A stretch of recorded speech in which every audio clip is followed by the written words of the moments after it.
Very good evening दोस्तों। मैं आपका दोस्त आपका host doctor Arun Singh, astro technical learning with doctor Singh के एक नए एपिसोड में आपका स्वागत करता हूँ।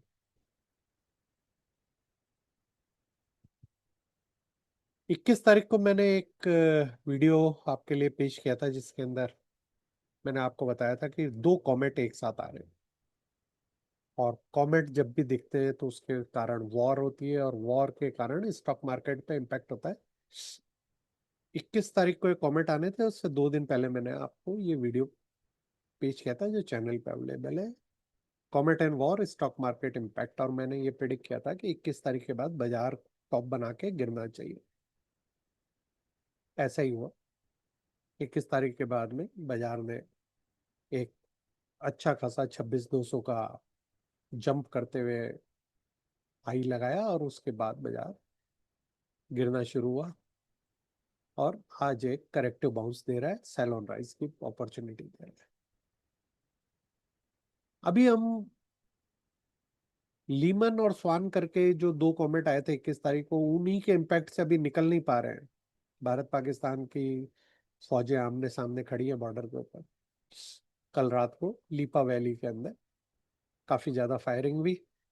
भारत ने पाकिस्तान के अंदर, पाक ऑक्यूपाई कश्मीर के अंदर एक पाकिस्तान फौज की टुकड़ी को नष्ट किया। सर क्रीक के अंदर भारत और पाकिस्तान की नेवी आमने सामने खड़ी है, और सबसे आगे खड़े हैं भैरव कमांडो। भैरव दस्ते बॉर्डर के ऊपर, और पूरा गुजरात से लेके पंजाब तक के बॉर्डर के अंदर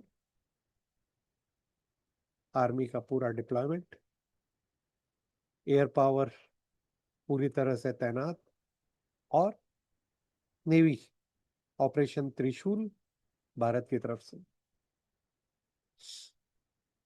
दोनों देशों ने एक दूसरे की सीमाओं के अंदर नो टू एयर में कर रखा है। कॉमेट का इम्पैक्ट होता है इसी सीरीज के अंदर। अभी मैं उस कॉमेट के से दर्शन से निकल ही नहीं पाया था कि तब तक मुझे पता लगा कि यार एक 3i एटलस करके एक चीज और आ रही है 30 तारीख। मैंने कहा यार ये 3i एटलस और कॉमेट में क्या फर्क है, तो पता पड़ा कि 3i Atlas is a interstitial comet. Interstitial comet का मतलब होता है ऐसा कॉमेट जो हमारे सौर मंडल के बाहर से है। नॉर्मली कॉमेट अपने सौर मंडल के अंदर से ही आते हैं, तो ये कॉमेट ऐसा है तो जो किसी दूर सुदूर गैलेक्सी से निकल के आ रहा है, और ये हमारे सूर्य के पास से निकलते हुए सोलर मंडल को ट्रेवल करता हुआ चला जाएगा। आज तक ऐसे 3 ही आए हैं, इसलिए इसका नाम 3i है, third interstitial object. Atlas, Atlas is the observatory है जो एस्ट्रॉइड को अर्थ से टकराने की जो वार्निंग होती है उसको देने के लिए बनाई गई है। लास्ट असेसमेंट सिक्योरिटी कहलाती है। एस्ट्रॉइड लास्ट असेसमेंट करते हैं कि अर्थ पे टकराने की जिम्मेदारी कितनी है। ये जो धरती के ऊपर आ रहा है 1,30,000 माइल पर आवर की स्पीड से पास होगा, और मार्स और जुपिटर के पास से निकल के जाएगा, और इसके अंदर कॉस्मिक रेनबो, ये जो इस समय ये जो लाइटें दिख रही है ना, ये एग्जैक्टली ऐसा ही दिख रहा है। और इसके अंदर जो लाइटें हैं वो बिल्कुल फिक्स प्लेसेस से आ रही है, इस कारण से लोगों को ऐसा लगता है कि ये इस मदरशिप का कॉकपिट है जहाँ से लाइट निकल के आ रही है। इसलिए बहुत कंफ्यूजन है, इसलिए मैंने इस टॉपिक का नाम भी रखा है नेचुरल कॉमेट है या एलियन क्राफ्ट है। कॉमेट या इंटरस्टिशियल ऑब्जेक्ट और इनका शेयर बाजार और हमारे जियो पॉलिटिक्स पे क्या फर्क पड़ता है, इसी को एनालाइज करने की कोशिश करते हैं। ये ऐसा दिख रहा है, इसका और स्पेक्ट्रोस्कोपी करते हैं तो इस तरीके से कलरफुल सी लाइट्स इसके अंदर दिख रही है। ये इंटरस्टिशियल विजिटर है जो हमारे सौर मंडल को पार करके जा रहा है। जुलाई 2025 के अंदर इसकी डिस्कवरी हुई थी। ये थर्ड कंफर्म इंटरस्टिशियल ऑब्जेक्ट है। कॉस्मिक मैसेंजर है, हमारे सोलर सिस्टम के बाहर से आया है, और हमारे सोलर सिस्टम को पार करके आगे चला जाएगा, वापस नहीं आएगा।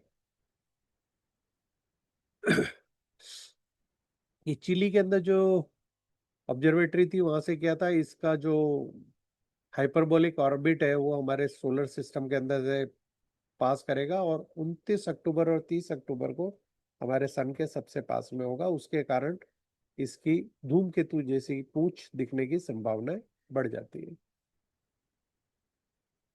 अब तक हमने केवल थर्ड इंटरस्टिशियल ऑब्जेक्ट को देखा, इसलिए पूरे वर्ल्ड के जो एस्ट्रोनॉमर्स हैं वो इसके पीछे पड़े हुए हैं और इसको देख रहे हैं। और ये भी बहुत स्मार्ट है, जब सूरज के पास पहुंचता है तो कभी सूरज के पीछे चला जाता है और कभी सूरज से वापस निकल के आता है। जिस तरह की मैन्यूवरिंग कर रहा है वो फिजिक्स के लॉ को डिफाई करती है। और ऑलमोस्ट 11 किलोमीटर लंबा है और इसकी जो हाइपरबॉलिक ऑब्जेक्ट ऑर्बिट्स है उसके अंदर ये ट्रेजेक्टरी अर्थ के पास से होके गुजरने वाली है। लेकिन हम अर्थ के ऊपर कोई खतरा नहीं, क्योंकि ऑलमोस्ट 1.5 लाख किलोमीटर दूर से गुजरेगा ये। हमें इसके बारे में क्या पता है और क्या नहीं पता है, इसको डिस्कस करते हैं। ये नहीं पता है कि किस सोलर सिस्टम से आया है या कहाँ से आ रहा है ये, इसका प्रिसाइज कंपोजिशन क्या है, क्योंकि इसमें जो भी केमिकल्स नजर आ रहे हैं वो हमें समझ में नहीं आ रहे हैं। क्योंकि उसमें वाटर भी है, हमें उसमें कुछ ऐसे केमिकल स्पेक्ट्रम्स भी दिख रहे हैं जो अर्थ के ऊपर नहीं होते हैं। और ये जब पेरिहीलियन बिहेवियर के अंदर कितना मटेरियल लॉस होगा या कितने फ्रेगमेंट होगा, ये वापस किस तरीके से बनता है, ये हम असेस करने की कोशिश करेंगे। वेस्टर्न वर्ल्ड के लिए ये बड़ी बात है, लेकिन हमारे तो सनातन विज्ञान के अंदर और सनातन धर्म के अंदर तो हमने बहुत पहले से मान लिया है कि हमारे जो भगवान है वो दूसरे लोकों में रहते हैं और भूलोक के अलावा हमारे धरती के ऊपर 7 लोक और धरती के नीचे पाताल में 7 लोक हैं। तो ऐसा नहीं है कि हम लोग एलियंस को सनातन धर्म में नहीं मानते थे। सनातन धर्म में हम एलियंस को बहुत अच्छे से मानते थे, क्योंकि जो कई जगह पे हमारे इसमें स्क्रिप्चर्स के अंदर या देवी भागवत के अंदर या सप्त दुर्गा सप्तशती के अंदर ये वर्णन आता है कि अंतरिक्ष में घूमने वाले विचित्र विचित्र जीवों से आप हमारी रक्षा करो। इसका मतलब हम लोगों एक के अंदर एलियन है। ये इसका 3i एटलस का स्पेक्ट्रोस्कोपिक मैप है और ये इस तरीके से कुछ दिखेगा। और बड़ा ऑब्जेक्ट है, कॉमेट लाइट एक्टिविटी करेगा, टेल दिखनी चाहिए इसकी, लार्ज गैस फॉर्म हो जाएगी जैसे सूरज के करीब आएगा। कोई इमीडिएट थ्रेट नहीं है और इम्पैक्ट टेरिटरी के अंदर नहीं आ रहा है, ऑन गोइंग ऑब्जर्वेशंस चल रही है।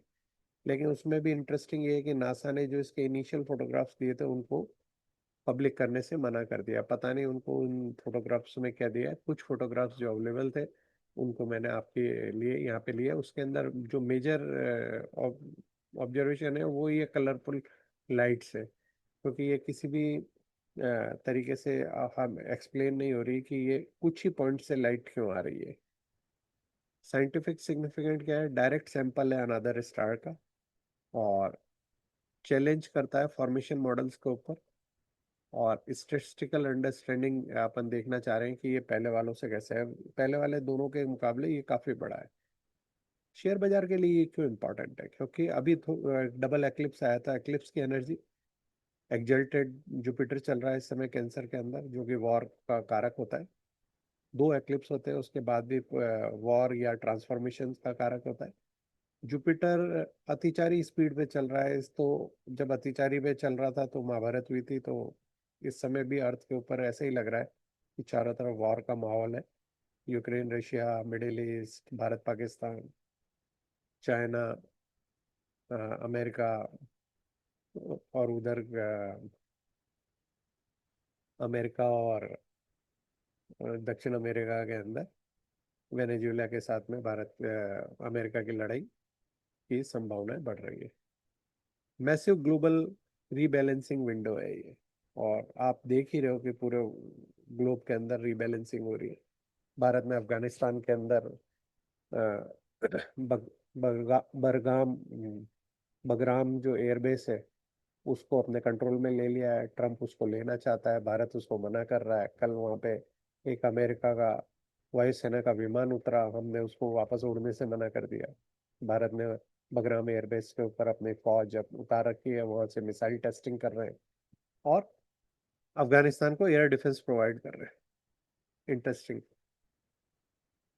अफगानिस्तान की आर्मी ने कल पाकिस्तान के ऊपर बहुत ज्यादा हमले किए, भारत की आर्मी ने पाक ऑक्यूपाई कश्मीर के अंदर कल रात को लीपा वैली के अंदर पाकिस्तान की एक फौजी चौकी को नष्ट किया। दोनों देश की फौजें आमने सामने खड़ी हैं। बाजार अनयूजुअली बिहेव कर रहा है, 200 पॉइंट 300 पॉइंट अप आ जाता है। उसके बाद में सेल ऑफ आ रही है, स्मार्ट मनी रिटेलर्स को फंसा के एग्जिट करने की कोशिश कर रहे हैं।